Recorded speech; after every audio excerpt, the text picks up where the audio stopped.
Folks in Los Angeles waking up to some news, finally some traction with regard to free agency. It's still a Lakers town, though, so let's start there. We've been talking about Dwight Howard. It seems he's going to test his options, but what does Mike D'Antoni returning have to do with possibly Dwight Howard leaving? Well, I don't think it would be the reason why he would leave. Obviously, he wasn't a big fan of the system that D'Antoni ran last year, but you would think that he could think that D'Antoni would adjust some with, like they said, a full training camp, a full season and everything else. But there's two challenges for him in LA. Dwight's still in the situation where he wants to be the guy and he wants to win, and he wants to win long term. Well, there's a challenge of not being featured because you've got D'Antoni. There's a challenge of not being the guy because you've got Kobe Bryant there.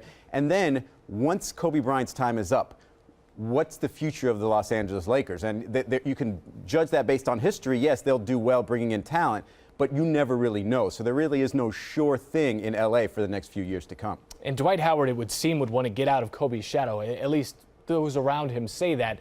But one team that's in the lead to land him is Dallas, and they have Dirk Nowitzki.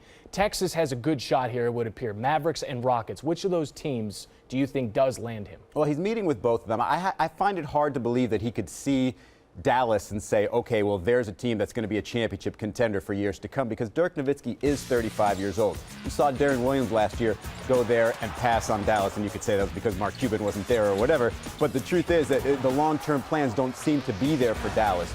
The selling point for them, I don't know what it is other than playing next to Dirk Nowitzki, and even those two might clash offensively in terms of needing the ball. So it would seem like Houston would be a great fit for him. You've got a young superstar in James Harden who's ready to win now, but also going to be there for years to come. And you've got a coach in Kevin McHale, while he does run something kind of similar to D'Antoni now, would seem to be flexible and not married to that system. So the system itself could change if Dwight Howard becomes a part of that especially when a system. big man is his coach.